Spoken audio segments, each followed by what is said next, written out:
You are stuck in a habit loop that is slowly making you lose your intelligence. Let's do a small thought experiment. Imagine it's 12 at night. Before sleeping, you start scrolling Instagram. You see a funny meme, a trending song clip, a dance video, a short movie scene, an actor's interview, a song, another face, another funny joke, and it goes on. Then you stop. You look at the time, it's already 1 a.m. Now, you lock your phone and try to remember the very first video you watched. Do you remember it? Nothing comes to mind. Just a blurry memory, but nothing clear. But why does this happen? It happens because when you consume too much content at once, your brain cannot properly process the information and starts slowing down.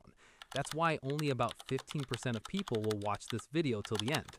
Think about it. Today, 80–90% of people have an attention span equal to that of a goldfish.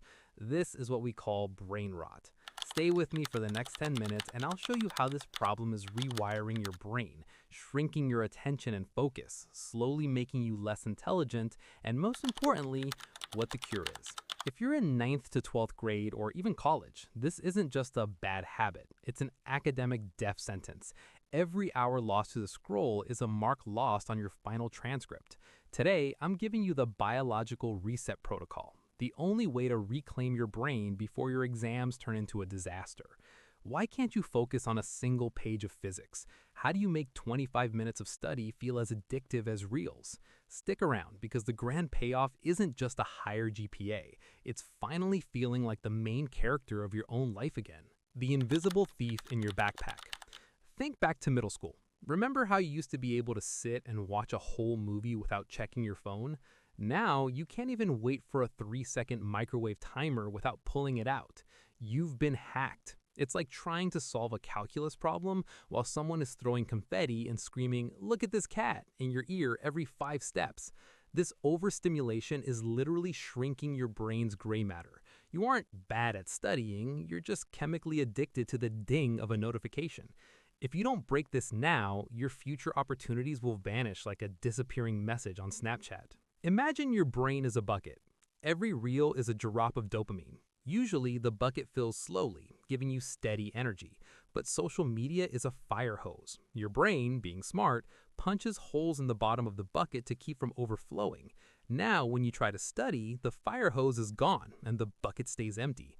You feel itchy, bored, and restless. That's not laziness, it's withdrawal. To fix this, you need to plug the leaks. I'm going to show you how to bore yourself back to brilliance, turning that empty bucket into a powerhouse of focus that makes organic chemistry look like a walk in the park. Why Newton feels like a villain. Study sessions feel like a funeral because your dopamine baseline is sky high.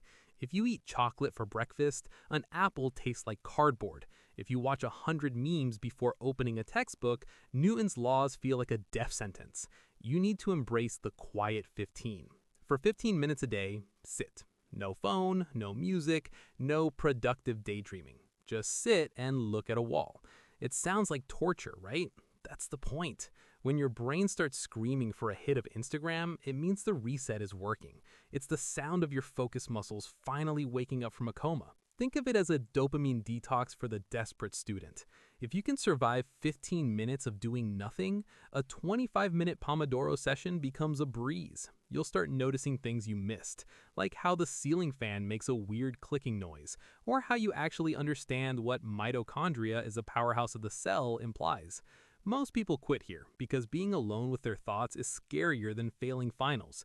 But you're going to use this discomfort as a signal.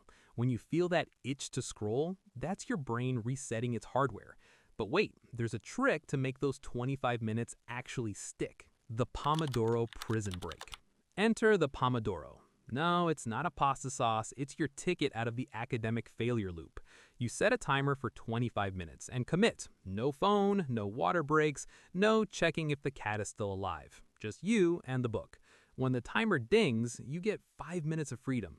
But here's the catch. If you spend those 5 minutes on reels, you failed. You just plugged the fire hose back in.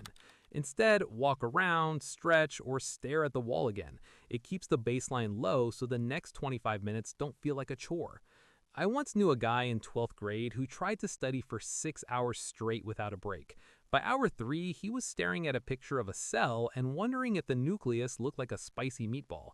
He failed. Why? Because the brain isn't a marathon runner, it's a sprinter. Small chunks make the mountain of the syllabus look like a series of speed bumps.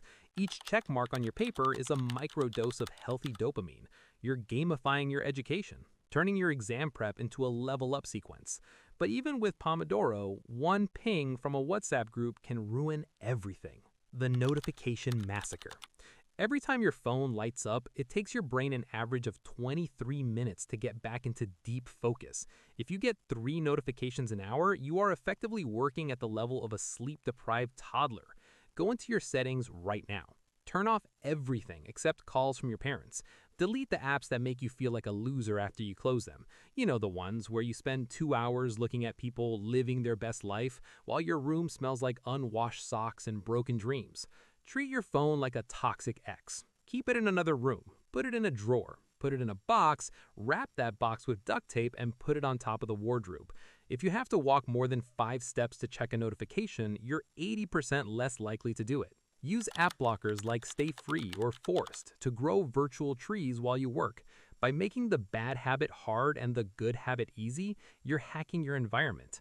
But what do you actually do when you're sitting there with the book, talking to walls and other genius moves? Don't just read. Reading is passive. It's how you fall asleep over a history book. You need to be an active participant in your own learning. Write your notes by hand. There's a hand-brain connection that typing on a laptop just doesn't have. It's slower, sure, but it carves the information into your memory like a 10th century stone tablet. And then, the ultimate hack, the Feynman technique. Teach it out loud. Explain the concept of demand and supply to your pillow, your dog, or your very confused younger sibling. If you can't explain it simply, you don't understand it. When you speak, your brain has to organize the chaos into a narrative. Suddenly, that boring chapter on the French Revolution becomes a drama-filled soap opera. You'll find yourself saying, "So then, Robespierre was like, off with their heads." And boom, you've remembered the Reign of Terror. Connect the facts to real life. Physics isn't just formulas, it's why you don't fly off your bike when you hit a turn. Once you make it relatable, your brain stops rejecting it like a bad organ transplant. The 30-day contract with your future.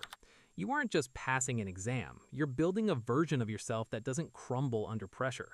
Every time you choose the book over the scroll, you're telling your brain, I am the boss here. Replace the scrolling habit with quick-fire flashcards. Waiting for the bus? Don't check TikTok, check your chemistry formulas. In the elevator? Do a quick mental recap of the last 3 things you learned. These micro wins add up to a massive advantage over the 99% of students who are currently rotting their brains on brain rot edits. Look, the 30-day mark is the danger zone. Most people will start strong and quit by day 4. They'll say, 1 reel won't hurt. It will. It's a slippery slope of digital grease. Reward yourself, but do it right. After a day of hitting your Pomodoro targets, watch a movie, play a game, or go outside.